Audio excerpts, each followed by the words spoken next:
സർക്കാർ അതിൻ്റെ ലിസ്റ്റ് മുഴുവൻ പുറത്തുവിട്ടില്ല. പക്ഷേ 220 ശുപാർശകൾ നടപ്പിലാക്കി കഴിഞ്ഞു എന്നാണ് റിവ്യൂ റിപ്പോർട്ടിൽ വന്നിരിക്കുന്നത്. അപ്പോൾ എന്ത് പർപ്പസ് ഉദ്ദേശിച്ചിട്ടാണ് ഇത് തുടങ്ങിയത്, ആ പർപ്പസിൽ നിന്ന് അത് മാറിപ്പോകുന്നു. ആ കോൺട്രവേഴ്സിയുടെ തുടർച്ചയിലാണ് ഇപ്പോൾ JB കോശി കമ്മീഷൻ റിപ്പോർട്ട് വരുന്നത്. മുസ്ലിം വിദ്യാർത്ഥികൾക്ക് 80%, ക്രൈസ്തവരടക്കമുള്ള മറ്റ് ന്യൂനപക്ഷത്തിന് 20% സ്കോളർഷിപ്പ് വിതരണം ചെയ്യുക എന്ന തീരുമാനമാണ് വലിയ തോതിലുള്ള രാഷ്ട്രീയ കോളിളക്കമുണ്ടാക്കിയത്. രാഷ്ട്രീയ സംഘടനകൾ അത് കോടതിയിൽ ചോദ്യം ചെയ്തു. ഹൈക്കോടതി ഇത് എങ്ങനെയാണ് ന്യൂനപക്ഷ വിഭാഗങ്ങൾക്കുള്ള ഒരു ഫണ്ട് 80-20 എന്ന് നിങ്ങൾ വീതിക്കുക, ഇത് ജനസംഖ്യാനുപാതികമായി കൊടുക്കണ്ടേ എന്ന ചോദ്യം വരുന്നു. കേരളത്തിലെ മുസ്ലിം ക്രിസ്ത്യൻ ന്യൂനപക്ഷങ്ങൾക്കിടയിൽ ഒരു ഫ്രിക്ഷൻ രൂപപ്പെടുന്നതിലേക്ക് വരെ അത് എത്തി. ഇതൊരു പൊളിറ്റിക്കൽ ടൂളായി ഉപയോഗിക്കപ്പെടുന്നു എന്നുള്ളൊരു വസ്തുത നമ്മുടെ മുമ്പിലുണ്ടല്ലോ.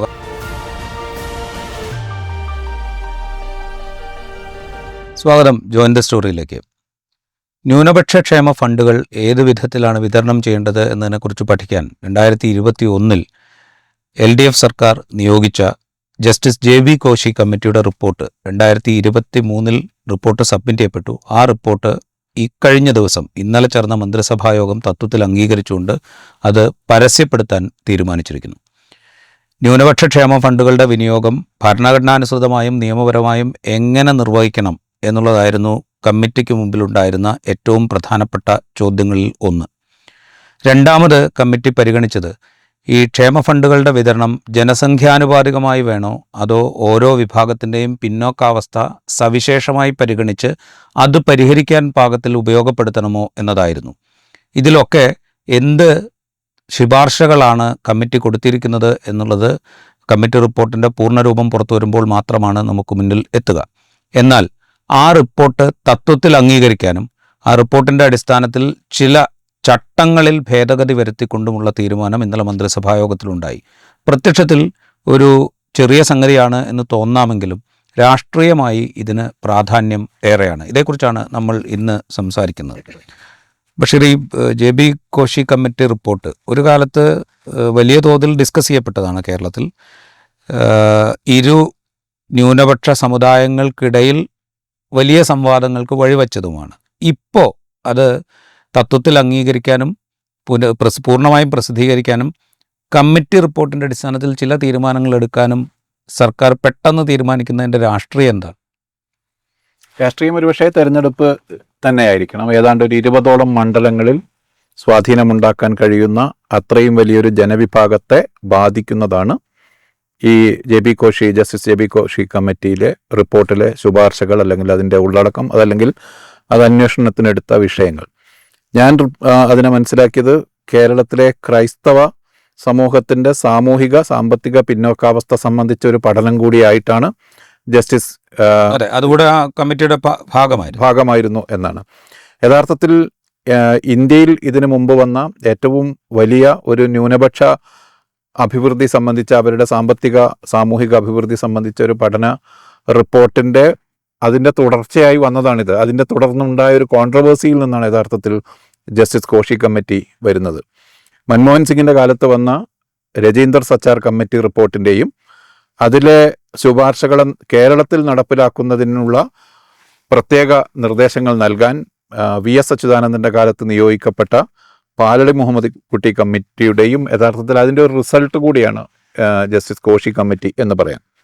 പാലളി മുഹമ്മദ് കുട്ടി കമ്മിറ്റി റിപ്പോർട്ടിൻ്റെ അടിസ്ഥാനത്തിൽ ഈ ന്യൂനപക്ഷങ്ങൾക്ക് വേണ്ടി മാറ്റിവെക്കപ്പെട്ട ഫണ്ടിൻ്റെ വിനിയോഗം, പ്രത്യേകിച്ചും ന്യൂനപക്ഷ വിദ്യാർത്ഥികൾക്കുള്ള സ്കോളർഷിപ്പിൻ്റെ വിതരണം സംബന്ധിച്ചൊരു തർക്കമാണ് അക്കാലത്ത് രൂപം കൊണ്ടത്. യഥാർത്ഥത്തിൽ രജീന്ദർ സച്ചാറും പാലളി മുഹമ്മദ് കുട്ടിയും ഈ രണ്ട് റിപ്പോർട്ടുകളും മുസ്ലിം ന്യൂനപക്ഷത്തെ സംബന്ധിച്ചുള്ള അവരുടെ സാമൂഹിക പിന്നോക്കാവസ്ഥയും അതിനുള്ള പരിഹാര മാർഗങ്ങളും നിർദ്ദേശിക്കാൻ നിയോഗിക്കപ്പെട്ടവയായിരുന്നു. മുസ്ലിം സ്കോളർഷിപ്പ് ആയി തന്നെ അത് പരിഗണിച്ച് വിതരണം ചെയ്യുന്നതിന് പകരം ന്യൂനപക്ഷ സ്കോളർഷിപ്പ് എന്ന മട്ടിലാണ് അത് പരിഗണിക്കപ്പെട്ടതും അത് നടപ്പാക്കപ്പെട്ടതും. അതിൽ മുസ്ലിം സമൂഹത്തിന്, മുസ്ലിം വിദ്യാർത്ഥികൾക്ക് 80%, ക്രൈസ്തവരടക്കമുള്ള മറ്റ് ന്യൂനപക്ഷത്തിന് 20% സ്കോളർഷിപ്പ് വിതരണം ചെയ്യുക എന്ന തീരുമാനമാണ് വലിയ തോതിലുള്ള രാഷ്ട്രീയ കോളിളക്കമുണ്ടാക്കിയത്. അത് നിയമപരമായ പ്രശ്നമായി തീർന്നു, വലിയ രാഷ്ട്രീയ പ്രശ്നമായി തീർന്നു. അതിന് ഈവൻ 5ാം മന്ത്രി വിവാദത്തിൻ്റെ തുടർന്ന് അതിന് തൊട്ട് പിറകെ 1-2 വർഷത്തിനിടയിൽ വന്നൊരു വിവാദം എന്നൊരു പശ്ചാത്തലം കൂടി ഉണ്ടായിരുന്നു. കേരളത്തിലെ മുസ്ലിം ക്രിസ്ത്യൻ ന്യൂനപക്ഷങ്ങൾക്കിടയിൽ ഒരു ഫ്രിക്ഷൻ രൂപപ്പെടുന്നതിലേക്ക് വരെ അത് എത്തി. അതേ തുടർന്നാണ് ജസ്റ്റിസ് കോശിയുടെ നേതൃത്വത്തിലുള്ള കമ്മിറ്റിയെ വെച്ചത്.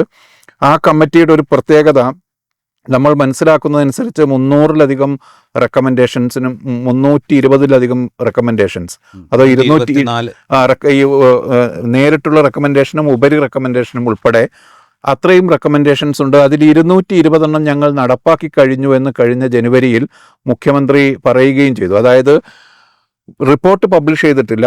റിപ്പോർട്ട് അതിൽ സ്റ്റേക്ക് ഹോൾഡേഴ്സായ ആളുകൾ ആവശ്യപ്പെട്ടുകൊണ്ടേയിരിക്കുന്നു. KCBC ആവശ്യപ്പെട്ടുകൊണ്ടിരിക്കുന്നുണ്ട്, മറ്റ് ക്രൈസ്തവ സംഘടനകൾ ആവശ്യപ്പെട്ടുകൊണ്ടിരിക്കുന്നുണ്ട്. റിപ്പോർട്ടിൻ്റെ ഉള്ളടക്കം കാണണം, റിപ്പോർട്ട് പൂർണ്ണമായി പ്രസിദ്ധീകരിക്കണം എന്നാവശ്യപ്പെട്ടുകൊണ്ടിരിക്കെ തന്നെ മുഖ്യമന്ത്രി ഒരു ഘട്ടത്തിൽ അത് റിവ്യൂവിനെടുക്കുകയും അതിൽ 220ഓളം റെക്കമെൻഡേഷൻസ് നടപ്പിലാക്കുകയും ചെയ്തു. ഏതാണ്ട് 18ഓളം വകുപ്പുകളുമായി ബന്ധപ്പെട്ട് റെക്കമെൻഡേഷൻസ് നടപ്പിലാക്കിയെന്ന് സർക്കാർ പറഞ്ഞിട്ടുണ്ട്. എന്നാൽ എന്താണ് റിപ്പോർട്ട് എന്ന്, അതിൻ്റെ പൂർണ്ണ ഉള്ളടക്കം എന്താണ് എന്ന് അറിയില്ല എന്നത്. ഇപ്പോൾ അതെടുത്തിരിക്കുന്നത് തെരഞ്ഞെടുപ്പിന് തൊട്ട് മുമ്പാണ് എന്ന പ്രത്യേകതയുണ്ട്. അതോടൊപ്പം തന്നെ ഞാൻ നേരത്തെ പറഞ്ഞ 20-ലധികം മണ്ഡലങ്ങളിൽ വോട്ടിനെ സ്വാധീനിക്കാവുന്ന അത്രയും വലിയൊരു ജനവിഭാഗത്തെ ബാധിക്കുന്ന പ്രശ്നമാണ് ഇത് എന്ന് ഉറപ്പിച്ച് പറയാം. അതുകൊണ്ട് തന്നെ 28-ാം തീയതി മുഖ്യമന്ത്രി മതനേതാക്കളുമായി കാണുന്നുണ്ട്.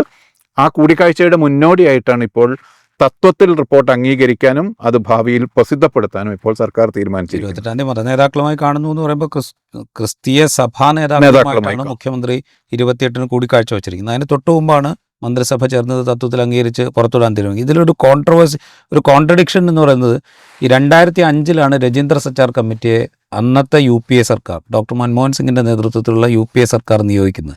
രാജ്യത്തെ മുഴുവൻ മുസ്ലിം സമൂഹത്തിൻ്റെ സാമൂഹ്യ സാമ്പത്തിക വിദ്യാഭ്യാസ അവസ്ഥ എന്താണ് എന്ന് പഠിക്കുക എന്നുള്ളതായിരുന്നു ലക്ഷ്യം. വളരെ വിശദമായ പഠനങ്ങൾക്ക് ശേഷം റിപ്പോർട്ട് കൊടുത്തു. ആ റിപ്പോർട്ടിൽ കേരളത്തിലെ മുസ്ലിം കമ്മ്യൂണിറ്റിയെക്കുറിച്ച് പറഞ്ഞത് രാജ്യത്തെ ഇതര സംസ്ഥാനങ്ങളിലെ മുസ്ലിം സമുദായവുമായി കമ്പയർ ചെയ്യുമ്പോൾ കേരളത്തിലെ മുസ്ലിങ്ങളുടെ അവസ്ഥ മെച്ചപ്പെട്ടതാണ്. പക്ഷേ എങ്കിൽ പോലും ഉന്നത വിദ്യാഭ്യാസ മേഖലയിൽ അവരുടെ പ്രാതിനിധ്യം, അവർക്ക് കിട്ടുന്ന അവസരങ്ങൾ താരതമ്യേന, അതായത് മറ്റ് വിഭാഗങ്ങളുമായിട്ട് താരതമ്യം ചെയ്യുമ്പോൾ കുറവാണ് എന്ന ഒരു കണ്ടെത്തലുണ്ടായിരുന്നു. അതുപോലെ പല ജില്ലകളിലും, പ്രത്യേകിച്ച് മലബാർ മേഖലയിലെ ജില്ലകളിൽ കൊഴിഞ്ഞുപോക്ക്, അത് ഈ സ്കൂളുകളിൽ നിന്നുള്ള കൊഴിഞ്ഞുപോക്കും ഉയർന്ന വിദ്യാഭ്യാസ അവസരങ്ങളിൽ നിന്നുള്ള കൊഴിഞ്ഞുപോക്കും അത് മുസ്ലിങ്ങൾക്കിടയിൽ കൂടുതലാണ് എന്നുള്ളൊരു കണ്ടെത്തലുണ്ടായിരുന്നു. അതുപോലെ മറ്റൊന്നുണ്ടായിരുന്നത് ഉദ്യോഗാവസരങ്ങളിൽ ജനസംഖ്യാനുപാതികമായ ഒരു പ്രാതിനിധ്യം മുസ്ലിങ്ങൾക്കില്ല. പ്രത്യേകിച്ച് ഉയർന്ന ഉദ്യോഗാവസരങ്ങളിൽ, അഡ്മിനിസ്ട്രേറ്റീവ് സർവീസിൻ്റെ ഉയർന്ന തലങ്ങളിൽ മുസ്ലിം വിഭാഗത്തിന് വേണ്ടത്ര പ്രാതിനിധ്യം കിട്ടുന്നില്ല എന്നൊക്കെയുള്ള വിമർശനങ്ങളുണ്ടായിരുന്നു. ഇതെങ്ങനെ പരിഹരിക്കാം എന്ന് പഠിക്കാനാണ്, അല്ലെങ്കിൽ ഇതിന് സംസ്ഥാന സർക്കാരിന് എന്ത് ചെയ്യാൻ കഴിയും എന്ന് പഠിക്കാൻ വേണ്ടിയിട്ടാണ് പാലോളി കമ്മിറ്റിയെ നിയോഗിക്കുന്നത്. പാലോളി കമ്മിറ്റി പലതരത്തിലുള്ള ശുപാർശകൾ കൊടുത്തിരുന്നു. ഒന്ന്, സംവരണമാകാം, അല്ലെങ്കിൽ കോട്ട സിസ്റ്റം ഏർപ്പെടുത്താം എന്നുള്ളൊരു ശുപാർശ കൊടുത്തിരുന്നു. അതുപോലെ ഈ വിദ്യാർത്ഥികൾക്ക്, ഉന്നത വിദ്യാഭ്യാസ മേഖലയിലൊക്കെ പഠിക്കുന്ന വിദ്യാർത്ഥികൾക്ക് തുടരാൻ പാകത്തിലുള്ള സ്കോളർഷിപ്പുകൾ ഏർപ്പെടുത്തുക എന്നുള്ള ശുപാർശ കൊടുത്തിരുന്നു. പിന്നെ ഈ മറ്റ് രീതിയിലുള്ള വിദ്യാഭ്യാസ സമ്പ്രദായങ്ങൾ മുസ്ലിംകൾ കൂട്ടമായി താമസിക്കുന്ന, അല്ലെങ്കിൽ മുസ്ലിം ജനസംഖ്യ കൂടുതലുള്ള ജില്ലകളിൽ പരിശീലന സെന്ററുകൾ, മറ്റ് സ്കില്ലുകൾ വർദ്ധിപ്പിക്കാനുള്ള പരിശീലനം കൊടുക്കുന്ന സെന്ററുകൾ ഇത് കൂടുതലായി ആരംഭിക്കണം എന്നൊക്കെയുള്ള ശുപാർശ കൊടുത്തിരുന്നു. ഇതിൻ്റെ അടിസ്ഥാനത്തിൽ ചില നടപടികൾ സ്വീകരിച്ചെങ്കിലും ഈ 2011 ഉമ്മൻചാണ്ടി സർക്കാർ അധികാരത്തിൽ വന്നതിന് ശേഷമാണ് ഈ വിദ്യാർത്ഥികൾക്കുള്ള സ്കോളർഷിപ്പ് നടപ്പാവുന്നത്. ആ നടപ്പാവുന്ന ഘട്ടത്തിലാണ് 80-20 എന്ന ഇക്വേഷൻ വന്നത്. അതൊരു പക്ഷേ ഈ ന്യൂനപക്ഷ സ്കോളർഷിപ്പ് എന്ന പേരിലേക്ക് വന്നപ്പോൾ ഇതൊരു വിഭാഗത്തിന് മാത്രമായി കൊടുത്തു കഴിഞ്ഞാൽ ഉണ്ടാകാവുന്ന രാഷ്ട്രീയ പ്രത്യാഘാതം ആലോചിച്ചിട്ടായിരിക്കാം 80-20 എന്നുള്ള ഒരു ഫോർമുലയിലേക്ക്. ഈ ജനസംഖ്യാനുപാതികം എന്ന നില വിട്ട് സാമൂഹിക പിന്നോക്കാവസ്ഥയുടെ അത് മാനദണ്ഡമാക്കി കൊടുക്കാം എന്ന അതായിരുന്നു അതിൻ്റെ പിന്നിലെ അത് പരിഗണിച്ച വിഷയം അതായിരുന്നു. പക്ഷേ കൊടുത്തു വന്നപ്പോൾ അത് 80-20 എന്ന അനുപാതം വലിയ തോതിലുള്ള വിവാദമായി തീർന്നു. ലീഗലി നിലനിൽക്കാത്ത ഒരു സംഗതിയായി തീർന്നു. കോടതി തന്നെ അതിനെ ക്രിസ്തീയ സംഘടനകൾ അത് കോടതിയിൽ ചോദ്യം ചെയ്തു. ഹൈക്കോടതി ഇത് എങ്ങനെയാണ് ന്യൂനപക്ഷ വിഭാഗങ്ങൾക്കുള്ള ഒരു ഫണ്ട് 80-20 എന്ന് നിങ്ങൾ വീതിക്കുക, ഇത് ജനസംഖ്യാനുപാതികമായി കൊടുക്കണ്ടേ എന്ന ചോദ്യം വരുന്നു. ജനസംഖ്യാനുപാതികമല്ലാത്തതുകൊണ്ട് തന്നെ ഇത് സ്ക്രാപ്പ് ചെയ്യണം എന്ന് പറയുന്നു. അങ്ങനെ അത് സ്ക്രാപ്പ് ചെയ്യപ്പെടുന്നു. ഒടുവിൽ ഈ ഒരുപക്ഷെ സച്ചാർ കമ്മിറ്റിയുടെയും പാലളി കമ്മിറ്റിയുടെയും തുടർച്ചയായി മുസ്ലിം വിഭാഗത്തിൻ്റെ സാമൂഹ്യ വിദ്യാഭ്യാസ പിന്നോക്കാവസ്ഥ പരിഹരിക്കാൻ രൂപീകരിക്കപ്പെട്ട ഒരു സ്കോളർഷിപ്പ് സമ്പ്രദായം ഹൈക്കോടതിയുടെ ഇടപെടലോടുകൂടി 54-42 അങ്ങനെ എന്തോ ഒരു 58-42 ആ വിധത്തിലേക്ക് ഡിവൈഡ് ചെയ്യപ്പെട്ടു. അപ്പോൾ എന്ത് പർപ്പസ് ഉദ്ദേശിച്ചിട്ടാണോ ഇത് തുടങ്ങിയത്, ആ പർപ്പസിൽ നിന്ന് അത് മാറിപ്പോകുന്നു. ആ കോൺട്രവേഴ്സിയുടെ തുടർച്ചയിലാണ് ഇപ്പോൾ JB കോശി കമ്മീഷൻ റിപ്പോർട്ട് വരുന്നത്. അപ്പോഴും ഈ പറഞ്ഞ മറ്റ് പ്രശ്നങ്ങൾ അവിടെ പരിഹരിക്കപ്പെട്ട് കഴിഞ്ഞു. അതായത് സ്കോളർഷിപ്പ് എന്ന് പറയുന്ന പ്രധാന ഒരു തർക്ക വിഷയമായിരുന്ന ഒരു പ്രശ്നം അത് മുൻപേ തന്നെ പരിഹരിക്കപ്പെട്ട് കഴിഞ്ഞു. അത് വേണ്ട രീതിയിലാണോ പരിഹരിക്കപ്പെട്ടതെന്ന് ചോദിച്ചാൽ അതാണോ എന്നുള്ള സംശയം അവിടെ നിലനിൽക്കും. കാരണം വെച്ച് കഴിഞ്ഞാൽ കമ്മിറ്റി രൂപവൽക്കരിക്കപ്പെട്ടത് വേറൊരു പർപ്പസിനായിരുന്നു. സാമൂഹ്യമായ പിന്നോക്കാവസ്ഥ പരിഗണിച്ച് ആ വിഭാഗത്തിന് കൂടുതൽ സപ്പോർട്ട് കൊടുക്കണം എന്നുള്ള അർത്ഥത്തിൽ രൂപീകരിക്കപ്പെട്ട ഒരു ഫണ്ട് നിയമപരമായ ചലഞ്ചിലൂടെ അത് നിയമപരമായി നിലനിന്നില്ല എന്നതാണ്. ഇപ്പോൾ സച്ചാർ കമ്മിറ്റിയുടെ പിൻബലം അതിനുണ്ട്, പാലോളി കമ്മിറ്റിയുടെ ശുപാർശയുടെ പിൻബലമുണ്ട്. അതിൻ്റെ അടിസ്ഥാന പശ്ചാത്തലം മുസ്ലിം ഉന്നമനം ലക്ഷ്യം വെച്ചുള്ളതായിരുന്നു ആ പദ്ധതി തന്നെ എന്ന പശ്ചാത്തലം അവിടെ ഉണ്ടെങ്കിലും അത് നിയമപരമായി നിലനിന്നില്ല. ന്യൂനപക്ഷങ്ങളുടെ ക്ഷേമത്തിന് വേണ്ടി ഉപയോഗിക്കപ്പെടുന്ന ഫണ്ടിൻ്റെ വിനിയോഗം ജനസംഖ്യാനുപാതികമാക്കേണ്ടതല്ലേ എന്ന വളരെ പ്ലെയിനായ സ്വാഭാവികമായ ഒരു ചോദ്യത്തിലുടക്കിയാണ് അത് സ്ട്രൈക്ക് ഡൗൺ ചെയ്യപ്പെട്ടത്.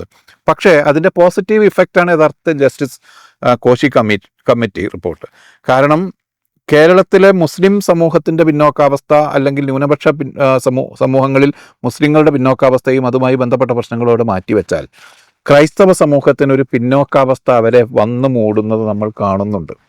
കേരളത്തിലെ ഒരു കാർഷിക മേഖലയിലുണ്ടായ പ്രതിസന്ധി, വിദ്യാഭ്യാസ മേഖലയിൽ ആ സമൂഹം പരമ്പരാഗതമായി എടുത്ത തന്ത്രങ്ങൾ, അത് ആവിഷ്കരിച്ച് നടപ്പാക്കിയതിലെ പാളിച്ചകൾ, വിദ്യാഭ്യാസ രംഗത്ത് തന്നെ ചില പ്രത്യേക മേഖലകളിൽ കേന്ദ്രീകരിക്കപ്പെട്ടു പോയതിൻ്റെ പ്രശ്നങ്ങൾ, മൈഗ്രേഷൻ പ്രശ്നം, ജനസംഖ്യയുമായി ബന്ധപ്പെട്ട പ്രശ്നങ്ങൾ, ഇങ്ങനെ കേരളത്തിലെ ക്രൈസ്തവ സമൂഹത്തെ ഒരു പിന്നോക്കാവസ്ഥ കഴിഞ്ഞ ഒരു 10-20 വർഷത്തിനിടയിൽ വന്നു മൂടുന്നത്. അപ്പോൾ ക്രിസ്ത്യാനികൾ എന്ന് പറഞ്ഞാൽ സാമൂഹികമായി അഭിവൃദ്ധി പ്രാപിച്ച ഒരു ജനത എന്ന ഒരു ഇംപ്രഷനാണ് പൊതുവായി ഉള്ളത്. പക്ഷേ ആ ജനസംഖ്യയുടെ ഏതാണ്ട് 50%, 40% മേലെ ആളുകൾ സാമൂഹികമായ പിന്നോക്കാവസ്ഥയിലാണ് എന്ന സത്യാവസ്ഥ യഥാർത്ഥത്തിൽ അത് വേണ്ടത്ര പരിഗണിക്കപ്പെട്ടിട്ടുണ്ട്. പ്രത്യേകിച്ചും ലത്തീൻ ക്രിസ്ത്യൻ മേഖലകളിൽ, പരിവർത്തിത ക്രിസ്ത്യാനികൾക്കിടയിൽ, നാടാർ മേഖലയിൽ എല്ലാം. അപ്പോൾ അതിനേക്ക് മുഴുവൻ അന്വേഷിച്ചിറങ്ങിയ ഒരു റിപ്പോർട്ട് കൂടിയാണ് justice JB Koshy committee report. ആ റെക്കമെൻഡേഷൻസിലെ നടപ്പാക്കിയ ഭാഗങ്ങൾ ചെറിയ അഡ്മിനിസ്ട്രേറ്റീവ് റിഫോംസ് മാത്രമായിരിക്കും നടപ്പാക്കിയിട്ടുണ്ടാവുക. ഇനി നടപ്പാക്കാനുള്ള ഭാഗങ്ങളാണ് ലഭ്യമാകുന്ന വിവരങ്ങളനുസരിച്ച് ഇനി നടപ്പാക്കേണ്ട വലിയ ശുപാർശകൾ ജസ്റ്റിസ് കോശിയുടെ കമ്മിറ്റി റിപ്പോർട്ടിൽ ഉണ്ട് എന്നാണ്. സംവരണം പോലെ, സ്പെഷ്യൽ റിക്രൂട്ട്മെന്റ് പോലെയുള്ള പ്രത്യേക നിർദ്ദേശങ്ങൾ ആ കമ്മിറ്റിയുടെ റിപ്പോർട്ടിൽ ഉണ്ട് എന്നാണ് നമ്മൾ മനസ്സിലാക്കുന്നത്. അതായിരിക്കും അതിൻ്റെ രാഷ്ട്രീയമായ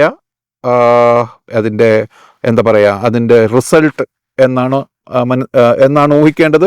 തൊട്ടടുത്ത ദിവസങ്ങളിൽ തന്നെ ആ കമ്മിറ്റി റിപ്പോർട്ടിലെ നിയമ ഭേദഗതി ആവശ്യമുള്ള ഏതെല്ലാം ശുപാർശകളാണ് LDF അടുത്ത സർക്കാർ വന്നാൽ നടപ്പാക്കുക എന്ന പ്രഖ്യാപനമാകും ഒരു പക്ഷേ ഉണ്ടാകാൻ പോകുന്നത് എന്നാണ് ഞാൻ മനസ്സിലാക്കുന്നത്. ഉൾപ്പെട്ടേക്കാം എന്ന അങ്ങനെ ആയിരിക്കും അത് ഇംപ്ലിമെന്റ് ചെയ്യപ്പെടുക. അതിന്റെ രാഷ്ട്രീയ ഫലശ്രുതിയാണ് ഞാൻ പറഞ്ഞത്.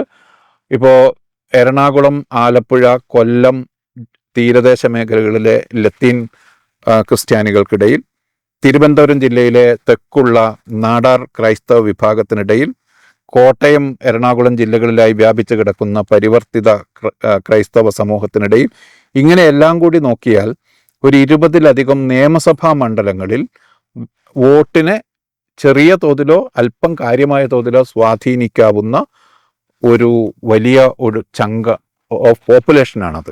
അത് പറയുമ്പോഴേ ഇപ്പോൾ ഈ നടപ്പാക്കുന്നു, ഒരു ചട്ടഭേദഗതിയിലൂടെ നടപ്പാക്കുന്നു എന്ന് പറയുന്നതിൽ ഏറ്റവും പ്രധാനപ്പെട്ട ഒരു സംഗതി 1947 മുൻപ് അത് വളരെ പ്രധാനപ്പെട്ട ഒരു കാര്യമാണ്. 1947 മുമ്പ് ലത്തീൻ സമുദായാംഗമായിരിക്കുകയോ അല്ലെങ്കിൽ അവരുടെ പിന്മുറക്കാരായിരിക്കുകയോ ചെയ്യുന്ന ആളുകൾക്ക് മാത്രമേ, അങ്ങനെ തെളിയിക്കപ്പെട്ട ആൾക്ക് മാത്രമേ യഥാർത്ഥത്തിൽ കമ്മ്യൂണിറ്റി സർട്ടിഫിക്കറ്റ് കിട്ടുമായിരുന്നു. ഇനി അങ്ങോട്ട് ബിഷപ്പിന്റെ സർട്ടിഫിക്കറ്റും വില്ലേജ് ഓഫീസർമാരുടെ വെരിഫിക്കേഷനും ഉണ്ടെങ്കിൽ ആ സർട്ടിഫിക്കറ്റ് കിട്ടും. അത് വളരെ വലിയൊരു പ്രശ്നമായിരുന്നു, പ്രത്യേകിച്ചും വിദ്യാർത്ഥികൾക്കിടയിൽ വലിയൊരു പ്രശ്നമായിരുന്നു. ആ പ്രശ്നം പരിഹരിക്കപ്പെടുന്നു. അതോടൊപ്പം മറ്റ് ചെറിയ ഒരുപാട് റെക്കമെൻഡേഷൻസ്, സർക്കാർ അതിൻ്റെ ലിസ്റ്റ് മുഴുവൻ പുറത്തുവിട്ടില്ല, പക്ഷേ 220 ശുപാർശകൾ നടപ്പിലാക്കി കഴിഞ്ഞു എന്നാണ് റിവ്യൂ റിപ്പോർട്ടിൽ വന്നിരിക്കുന്നത്. അതേസമയം ഇനി നടപ്പാക്കാനുള്ള കാര്യങ്ങളാണ് വലിയ തോതിൽ ഒരു എന്താ പറയുക, ഒരു രാഷ്ട്രീയ തീരുമാനമായി നടപ്പാക്കേണ്ടത് ഇനി അങ്ങോട്ടുള്ള ശുപാർശകൾ. ഇതിപ്പം ഈ ലത്തീൻ കത്തോലിക്കരുടെ സമുദായ സർട്ടിഫിക്കറ്റുമായിട്ടുള്ള പ്രശ്നം പരിഹരിക്കപ്പെടുമെങ്കിൽ, ഈ ഉത്തരവോടുകൂടെ പരിഹരിക്കപ്പെട്ടുവെങ്കിൽ അതിൻ്റെ ഒരു ഇമ്പാക്റ്റ് ഇപ്പോൾ ബഷീർ പറഞ്ഞ നേരത്തെയുള്ള മണ്ഡലങ്ങളിലൊക്കെ ചെറിയ തോതിലെങ്കിലും ഉണ്ടാകാനുള്ളൊരു സാധ്യത, അതായത് ആ കമ്മ്യൂണിറ്റിയെ സവിശേഷമായി അഡ്രസ്സ് ചെയ്യുന്നു എന്നൊരു തോന്നൽ ഉണ്ടാക്കാൻ ഒരുപക്ഷേ ഈ തീരുമാനത്തിന് കഴിയും. അതുപോലെ മറ്റൊന്ന്, ഇപ്പോൾ പാലോളി കമ്മിറ്റി റിപ്പോർട്ടിൻ്റെ അടിസ്ഥാനത്തിൽ മുസ്ലിം ജനസംഖ്യ കൂടുതലുള്ള പ്രദേശങ്ങളിൽ ഈ പരിശീലന കേന്ദ്രങ്ങൾ, മത്സര പരീക്ഷാ പരിശീലന കേന്ദ്രങ്ങൾ, അതുപോലെ സ്കിൽ ഡെവലപ്മെൻറ്റ് ട്രെയിനിങ് സെൻറ്റേഴ്സൊക്കെ തുടങ്ങിയതുപോലെ ഇപ്പോൾ കോട്ടയം, ഇടുക്കി, അതുപോലെ കണ്ണൂർ, എറണാകുളം, തിരുവനന്തപുരത്തിൻ്റെ തീരപ്രദേശങ്ങൾ ഇവിടെയൊക്കെ മത്സര പരീക്ഷകൾ സൗജന്യമായി മത്സര പരീക്ഷകൾക്ക് തയ്യാറാക്കുന്ന സെൻറ്ററുകൾ തുടങ്ങും എന്ന് പ്രഖ്യാപിച്ചിട്ടുണ്ട്. ഇതും ഒക്കെ ഈ വിഭാഗത്തെ സവിശേഷമായി അഡ്രസ്സ് ചെയ്യുന്നു എന്നുള്ളൊരു തോന്നലുണ്ടാക്കും. തീർച്ചയായും തൊഴിലുമായി ബന്ധപ്പെട്ട്, വിദ്യാഭ്യാസവുമായി ബന്ധപ്പെട്ട് കേരളത്തിലെ ക്രൈസ്തവ സമൂഹത്തിലെ പിന്നോക്ക വിഭാഗത്തിൽ വലിയ തോതിലുള്ള ഒരു ക്രൈസിസ് രൂപപ്പെട്ടു വന്നിട്ടുണ്ട്. അതിനെ നേരിടാനുള്ള ഏത് നടപടികളും വളരെ പോസിറ്റീവായ റിസൾട്ടായിരിക്കും ആ മേഖലയിൽ ഉണ്ടാക്കാൻ പോകുന്നത്. പ്രത്യേകിച്ചും തൊഴിൽ ലഭ്യതയുമായി ബന്ധപ്പെട്ട് ഇപ്പോൾ സംവരണത്തിൻ്റെ കാര്യത്തിൽ ലത്തീൻ, നാടാർ, ദളിത്, ക്രിസ്ത്യൻ പ്രപ്പോർഷൻ്റെ കാര്യത്തിൽ ഒരു വളരെ പ്രധാനപ്പെട്ട 4:2:1 അങ്ങനെ എന്തോ ഒരു 3:2:1 എന്ന ഒരു പ്രപ്പോസൽ വന്നിട്ടുണ്ട്. അതുപോലെ 8% സംവരണം ഈ വിഭാഗങ്ങൾക്ക് ആകെക്കൂടി നൽകണമെന്നാണ് ജസ്റ്റിസ് കോശിയുടെ റിപ്പോർട്ടിൽ ഉള്ളത് എന്നാണ് മനസ്സിലാക്കുന്നത്. നിലവിലുള്ളതിൽ നിന്ന് അത് 8% വർദ്ധിപ്പിക്കണം എന്ന ശുപാർശയുണ്ടെന്ന്. ഇത്തരം കാര്യങ്ങളിൽ ഒരു വളരെ സോളിഡായ തീരുമാനം എടുക്കുകയാണെങ്കിൽ തീർച്ചയായും അത് പോസിറ്റീവായ ഒരു കാര്യമാണ്. ക്രൈസ്തവ സമൂഹത്തിലെ ഒരു നല്ല വിഭാഗത്തെ, പിന്നോക്കാവസ്ഥയിലുള്ള ഒരു വിഭാഗത്തിൻ്റെ സാമൂഹികമായ ഉന്നമനത്തിന് കാരണമാകുന്നതാണ്. അതിൻ്റെ വോട്ടുമായി ബന്ധപ്പെട്ട കാര്യം പറഞ്ഞാൽ സ്വാഭാവികമായും തെരഞ്ഞെടുപ്പിന് തൊട്ട് മുമ്പുള്ള ഇങ്ങനെ ഒരു തീരുമാനം വരികയാണെങ്കിൽ അത് ഇടതുപക്ഷ മുന്നണിക്ക് പോസിറ്റീവായി വരും എന്നാണ് ഞാൻ വിചാരിക്കുന്നത്. പക്ഷേ അതങ്ങനെ പോസിറ്റീവായി വരുമ്പോഴും ഇപ്പോൾ കഴിഞ്ഞ കുറേ നാളുകളായിട്ട് അന്തരീക്ഷത്തിലുള്ള ഒരു സംഗതിയുണ്ട്. ഇപ്പോൾ മുസ്ലിം സമൂഹവുമായിട്ട് LDFന് ഉണ്ടായ ഒരു അകൽച്ച, അത് തദ്ദേശ തെരഞ്ഞെടുപ്പിൽ വലിയ തോതിൽ പ്രതിഫലിച്ചു എന്നുള്ളൊരു ഫീൽ അവിടെ ഉണ്ട്. ഈ പ്രശ്നവുമായി വെച്ച് തട്ടിച്ചു നോക്കുകയാണെങ്കിൽ സാമൂഹ്യമായ പിന്നോക്കാവസ്ഥയുടെ കാര്യം പറഞ്ഞുകൊണ്ട് ഏർപ്പെടുത്തപ്പെട്ട ഒരു വിദ്യാഭ്യാസ സ്കോളർഷിപ്പിൽ നിന്ന് പിന്നാക്കം പോകേണ്ടി വന്നു എന്നൊരു പരാതി ഒരു പക്ഷേ മുസ്ലിം സമുദായത്തിനുണ്ടാകും. കാരണം അവർക്ക് വേണ്ടി പഠിച്ച് നിർദ്ദേശിക്കപ്പെട്ടൊരു സ്കോളർഷിപ്പ് പദ്ധതിയാണ് പിൻകാലത്ത് ഏതാണ്ട് പകുതി എന്ന പാട്ടിൽ അങ്ങനെയാണ് സംഭവിച്ചത് എന്നത് ശരിയാണ്. അങ്ങനെ സംഭവിച്ചു എന്നുള്ളൊരു പ്രശ്നമുണ്ട്. അപ്പോൾ ഇത് ആ സമുദായത്തിന് കൊടുക്കുന്ന ഒരു മെസ്സേജ് വേറൊരു നിലയ്ക്കായിരിക്കുമല്ലോ. ഇപ്പോൾ LDF സർക്കാർ ഇങ്ങനെ ഒരു തീരുമാനം എടുക്കുന്ന ഘട്ടത്തിൽ ആ സമൂഹത്തിന് ലഭിക്കുന്ന ഒരു മെസ്സേജ് നേരെ തിരിച്ചാവാനുള്ളൊരു സാധ്യത, അങ്ങനെ അതിനെ സ്വീകരിക്കേണ്ടതുണ്ടോ എന്നതൊരു വിഷയമാണ്. ഇപ്പോൾ VS അച്യുതാനന്ദൻ മുഖ്യമന്ത്രിയായിരിക്കുമ്പോഴാണ് പാലടി മുഹമ്മദ് കുട്ടി കമ്മിറ്റി നിലവിൽ വരുന്നതും രജീന്ദർ സച്ചാറിൻ്റെ നിർദ്ദേശങ്ങളിൽ കേരള സെൻട്രിക്കായ ചില കാര്യങ്ങൾ നടപ്പിലാക്കാനുള്ള തീരുമാനമുണ്ടാകുന്നതും. മറ്റൊരു സാമൂഹിക അന്തരീക്ഷത്തിൽ ക്രൈസ്തവ സമൂഹത്തിലെ പിന്നോക്കാവസ്ഥ വലിയ തോതിൽ ചർച്ചാ വിഷയമാവുകയും അത് ആ സമൂഹത്തിലൊരു റിസെൻമെൻറ്റിന് കാരണമാവുകയും ചെയ്ത ഘട്ടത്തിൽ ആ സമൂഹവുമായി ബന്ധപ്പെട്ട പിന്നോക്കാവസ്ഥ, സാമൂഹികവും സാമ്പത്തികവുമായ പിന്നോക്കാവസ്ഥ പഠിക്കാൻ ഒരു കമ്മിറ്റി വെക്കുന്നു. അതിനുള്ള സെപ്പറേറ്റായ നിർദ്ദേശങ്ങളായി ഇത് റിപ്പോർട്ട് സമർപ്പിക്കപ്പെടുന്നു. കേരളത്തിലെ ന്യൂനപക്ഷ വിഭാഗങ്ങളുടെ പിന്നോക്കാവസ്ഥയ്ക്കുള്ള പൊതുവായ പദ്ധതിയിൽ നിന്ന് അതിന് പുതുതായി രൂപം കൊണ്ടിരിക്കുന്ന അല്ലെങ്കിൽ പുതുതായി പുറത്തേക്ക് വരുന്ന ഈ പിന്നോക്കാവസ്ഥ കൂടി അഡ്രസ്സ് ചെയ്യപ്പെടുന്നു എന്നേ ഉള്ളൂ. മുസ്ലിം സമൂഹത്തിന് എന്തെങ്കിലും നഷ്ടം വരുത്തിക്കൊണ്ടുള്ളൊരു കാര്യമായി ഇതിനെ വ്യാഖ്യാനിക്കേണ്ടതില്ല എന്നാണ് എനിക്ക് തോന്നുന്നത്. പക്ഷേ സ്വാഭാവികമായിട്ടും ഇതിനെ ഒരു കേരളത്തിലെ പ്രബലമായ 2 മുസ്ലിം ന്യൂനപക്ഷ വിഭാഗങ്ങളിൽ ഏറ്റവും പ്രബലമായത് മുസ്ലിം ന്യൂനപക്ഷ വിഭാഗമാണ്. ഒരുപക്ഷെ ക്രിസ്ത്യൻ ന്യൂനപക്ഷ വിഭാഗവുമായി തട്ടിച്ചു നോക്കിയാൽ ഇപ്പോഴും സാമൂഹ്യമായും വിദ്യാഭ്യാസപരമായും പിന്നാക്കാവസ്ഥ ഉണ്ടെങ്കിൽ അത് മുസ്ലിം ന്യൂനപക്ഷത്തിന് തന്നെയാണ് എന്നുള്ളത് ഇപ്പോഴും ഒരു വസ്തുതയായിട്ട് അവിടെ നിൽക്കുന്നുണ്ട്. അപ്പോൾ അതിനെ കോൺക്രീറ്റായി അഡ്രസ്സ് ചെയ്യാൻ എന്ത് ചെയ്യുന്നു എന്നുള്ളൊരു ക്വസ്റ്റ്യൻ സ്വാഭാവികമായിട്ടും ആ സമൂഹത്തിൽ നിന്ന് ഉയരുമല്ലോ. നേരത്തെ ഉണ്ടാക്കിയത് വിഭജിക്കപ്പെട്ടു പോയി.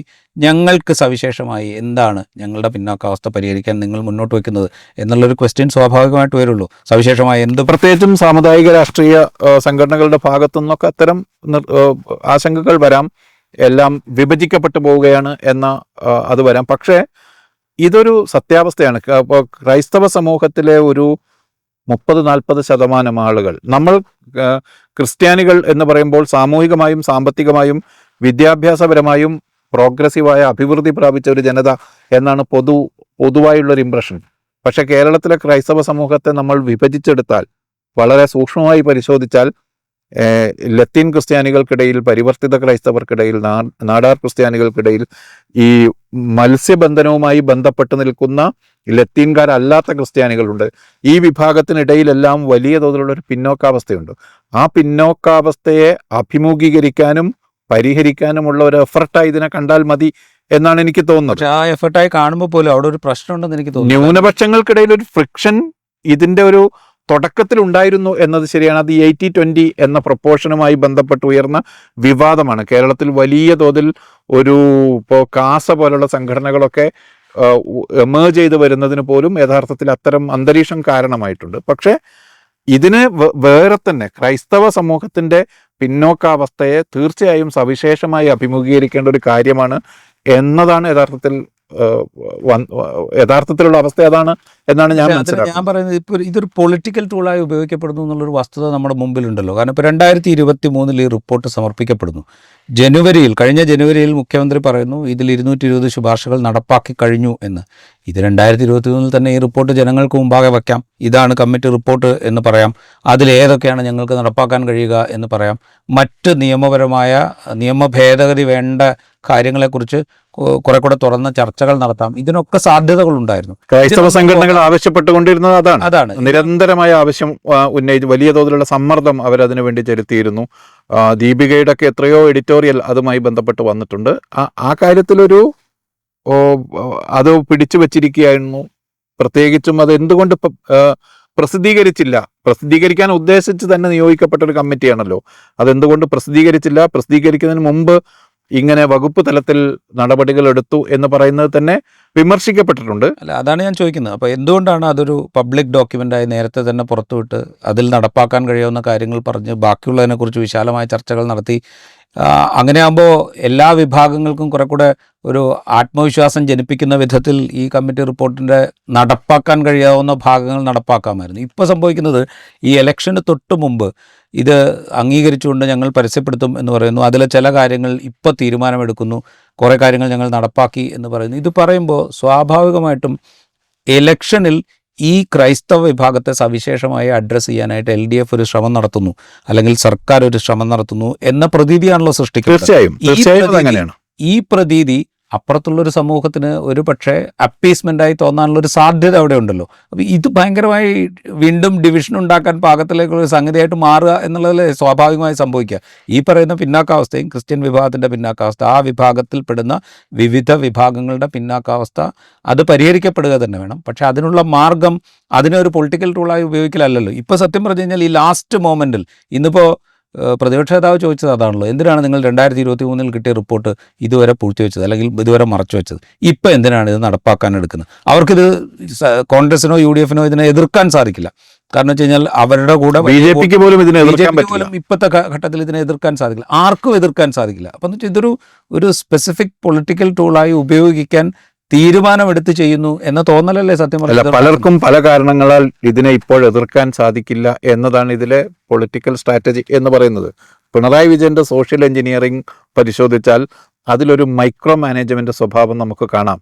അത് ഈ തീരദേശ മേഖലയിലെ ലത്തീൻ ക്രിസ്ത്യൻ, നാടാർ ക്രിസ്ത്യൻ, അവശ ക്രൈസ്തവ വിഭാഗങ്ങളുടെ വോട്ടിന് ലക്ഷ്യമിട്ടുള്ള ഒരു വളരെ മൈക്രോ ലെവലിലുള്ള ഒരു സ്ട്രാറ്റജി തന്നെയാണിത്. രാഷ്ട്രീയ പാർട്ടികൾ അങ്ങനെ ഉപയോഗിക്കുന്നതിനെ നമുക്ക് മറ്റൊരു രീതിയിലും, പക്ഷേ ഇതിൻ്റെ ടൈമിംഗ് ഈ പറഞ്ഞതുപോലെ വിമർശിക്കപ്പെടുന്നുണ്ട്. അത് സംശയാസ്പദവുമാണ്, അതിൽ സംശയമില്ല.